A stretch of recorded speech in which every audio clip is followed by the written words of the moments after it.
Hello, I'm Sebastian. Welcome to 9 Gnar Trees podcast. Today, I will summarize and review the book, The Swedish Art of Aging. Exuberantly by Margareta Magnusson is a warm, wry guide to growing older with clarity, humor, and a sense of possibility. Known for her unsentimental, practical Scandinavian perspective, Magnusson looks at later life not as a slow narrowing, but as a stage that can still hold curiosity, love, usefulness, and delight. She writes from lived experience and offers reflections rather than rigid rules, encouraging readers to reconsider what truly matters as time feels more finite. The book blends everyday observations with broader life wisdom, addressing fears about decline while also celebrating the freedom that can come with letting go of perfection and social pressure. It speaks to aging as an emotional and social transition, not only a physical one, and it invites readers to make choices now that support dignity later. The overall message is simple. Approach aging with intention, lighten what weighs you down, and stay open to joy. I will give you key takeaways from this book. Firstly, reframing aging as a privilege and a creative phase. A central theme is the mental shift from seeing aging as loss to seeing it as earned perspective. Instead of treating later life as an epilogue, the book encourages readers to view it as a creative phase where fewer distractions can mean more honesty about what matters. That reframing does not deny real challenges such as health changes, grief, or reduced energy. Rather, it argues that attitude can influence how those realities are handled day to day. By emphasizing exuberance, the author points to a stance of active engagement, staying interested, trying new things in small ways, and allowing oneself to enjoy life without waiting for an ideal moment. There is also an undercurrent of relief in being less driven by external approval. With age can come freedom to stop performing, to simplify, and to choose relationships and activities based on genuine value. Readers are nudged to accept that time is limited while still making plans, seeking meaning, and acting with agency. The topic ultimately frames aging as a period for deliberate living, guided by wisdom gained through experience rather than by fear of what is changing. Secondly, letting go of physical and emotional clutter. Building on a recognizable Scandinavian practicality, the book highlights how reducing clutter can support peace of mind as the years advance. This is not only about tidying possessions, but also about decluttering obligations, resentments, and habits that drain energy. The author's approach is grounded in the reality that a simpler environment can make daily life easier, safer, and more pleasant, especially when mobility or stamina may fluctuate. Emotional clutter receives similar attention. Unresolved guilt, unnecessary conflicts, and long-held grudges can weigh more heavily with age, so it becomes useful to decide what deserves space in the heart and home. The idea is to make room for what remains meaningful, whether that is family, friends, creative pursuits, or quiet routines. Importantly, letting go is portrayed as an act of care toward others as well, because future caretakers and loved ones are spared the burden of sorting through an overwhelming legacy. Readers are encouraged to treat downsizing as a gradual, thoughtful process, guided by values and memories rather than by pressure or shame. The result is a sense of lightness that supports exuberant living. Thirdly, relationships, kindness, and the social side of getting older. Another key topic is how relationships evolve with age, and how intentional kindness can strengthen social life. The book recognizes that social circles often shrink over time due to moves, illness, or death, and that loneliness can become a real risk. Rather than presenting friendship as something that should happen naturally, the author treats it as something that can be practiced, reaching out, being helpful, showing appreciation, and staying curious about other people.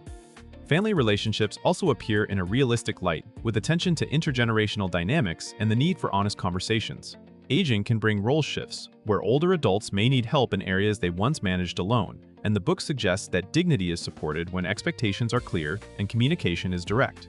There is also room for humor about misunderstandings and the oddities of modern life, which can reduce tension and keep bonds warm.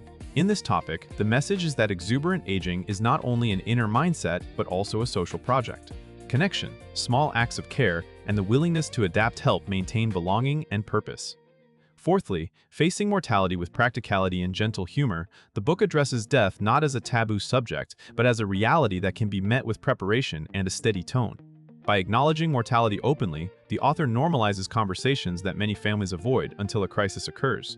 Practical planning is presented as a gift, organizing important information, considering end-of-life wishes, and making decisions while one still has the energy and clarity to do so.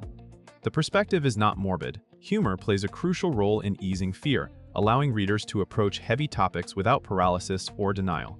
This topic also emphasizes autonomy. When people think through their preferences in advance, they are more likely to receive care aligned with their values and less likely to leave difficult choices entirely to loved ones.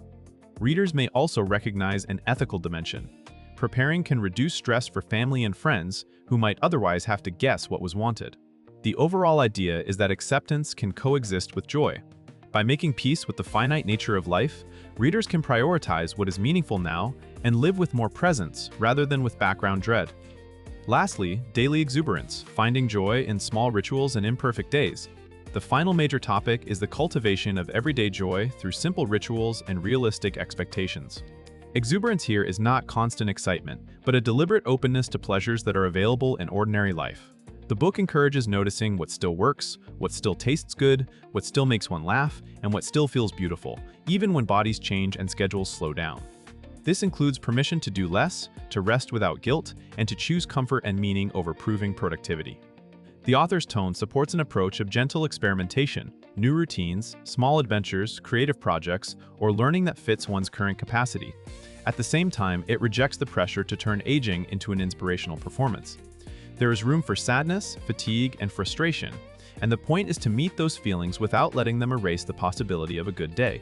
By focusing on manageable actions, readers can create momentum and resilience.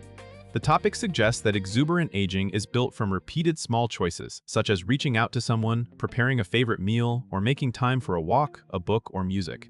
In conclusion, this book suits readers who are entering midlife or older adulthood, as well as anyone supporting aging parents and wanting a calmer, more realistic perspective.